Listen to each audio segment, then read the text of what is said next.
Greetings. Here is the Global Take with me, Ariel Cohen. We are going to talk today about the executive order President Joe Biden is signing to limit drilling on federal public lands. That applies to oil and gas.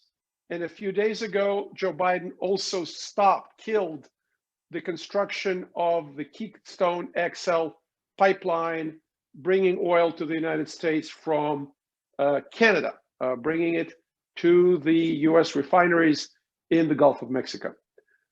Taken together, in my view, this is a severe blow to the US energy independence, to US energy security, to jobs, to tax revenue, and I'll explain. First, the United States, because of hydraulic fracking, became the #1 energy superpower in the world, bigger than Russia, bigger than Saudi Arabia. We have a tremendous oil and gas processing, hydrocarbon processing industry. So not only we can drill for oil and gas, we can process it into liquefied natural gas that can be shipped all over the world as a fuel by tanker, especially to Asia. We also got to the point where we can export oil while we're still importing some amount of oil. But think about it. When the United States did not produce enough oil, let's say in the early 2000s, 15 years ago, we had to import millions of barrels of oil a day from Saudi Arabia, from Iraq, Iran, Russia, Venezuela, from all the bad guys we criticize for terrorism support, human rights violations, invasion of their neighbors, etc. So today, we're importing about 700,000, 6 million barrels a day, 700,000 barrels a day from Organization of Petroleum Exporting Countries, OPEC, including Venezuela, Saudi Arabia, Iran, Iraq, etc. Okay, so what would the Biden administration do? It would kill drilling on federal lands, not the existing drilling, but the drilling going forward. Smart oil companies that are producing 2 to 3 million barrels on federal lands were buying up licenses. So for a period of time, they will have their acreage, their land to drill on, and we probably won't feel a big drop in production. But going forward, I would say 2-3 years, maybe 4 years, we will be limited in what we can produce. And the large reserves in our territorial waters and beyond on our continental shelf, Pacific, the Atlantic, the Arctic Ocean, the Gulf of Mexico, all that is home to probably hundreds of millions of barrels. We will not be able to touch it.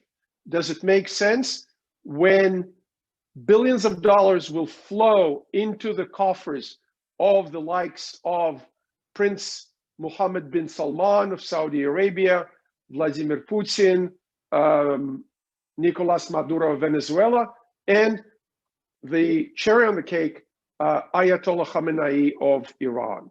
I think it's a great mistake. It's a mistake because 900,000 jobs are jeopardized by killing US domestic oil and gas. 900,000 jobs. These are not the people that you can retrain to code. These are drill hands, petroleum engineers, etc. Number one. Number two, when we kill our production, other people step in. It's not that the demand will go down, the supply will go down. But you remember from your high school econ that if the demand remains the same and supply goes down, guess what? The prices are going up. So we will pay more money for the Saudis, for the Venezuelans, for the Russians, and the Iranians, so that Americans will not have their jobs.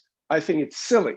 Another thing, very important to people who care about the environment, like myself, you know, I'm very much in favor of the renewables, of solar, wind, etc. But you don't kill the chicken or the hen that lays the golden eggs. The environmental standards in Russia or Iran or Venezuela are much, much lower than here. So by shifting the production, not in my backyard, in the Iranian backyard or Venezuelan backyard, you actually are producing more CO2. You are polluting the environment more, not less. And one other thing about the Keystone Pipeline, it's a pipeline. If you kill the pipeline and these refineries are still buying the heavy Canadian oil, they will bring it here by train. And guess what? Trains crash, trains pollute much more than the pipelines, because you can run the compressors on the pipeline by using electricity. There are trains that run on diesel, not on electricity. So the pipeline is the cheapest and the environmentally safest means of bringing here the Canadian oil. If we don't bring the Canadian oil, we'll bring this heavy oil for the refineries along the Gulf of Mexico, from Venezuela, from Iraq, and from other places that are much less friendly to us than the Canadians, and we will make Canadians mad.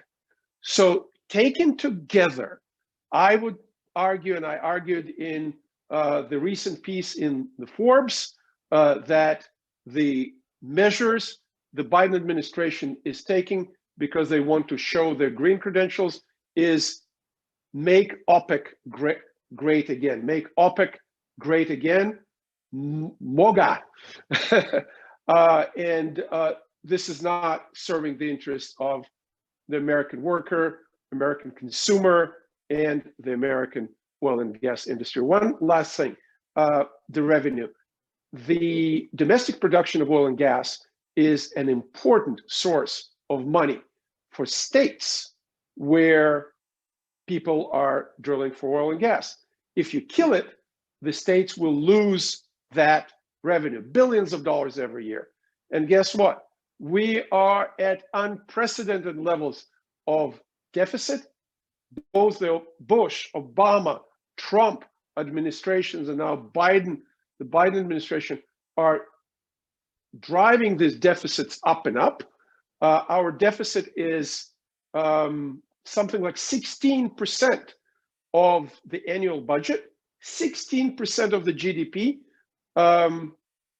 whereas the norm that the international financial institutions are recommending is 3% of the budget. That's point number one. Point number two, our debt. So deficit is what we overspending each year. Debt is what we owe. The federal debt to the people and to government institutions, to each other, is close to $27 trillion. It's trillion with a T. This is unprecedented since World War II, after we spent all these dollars fighting the Nazis and the Japanese. Now we're spending the dollars fighting the virus. While I'm in favor of the government playing an important role in paying for the vaccine development and maybe for vaccinations, nevertheless, the unmanageable levels of debt are a danger to our national security, are a danger to our economic health, are a potential source of inflation. And when we have this oil and gas that we can tax when we produce it domestically, we cannot tax it when they produce it in Iran or in Saudi. So why give up that revenue? To me, it is unexplainable. And with that, ladies and gentlemen, this was The Global Take. Please subscribe to this channel. Please share these commentaries with your friends. Take care. Be safe.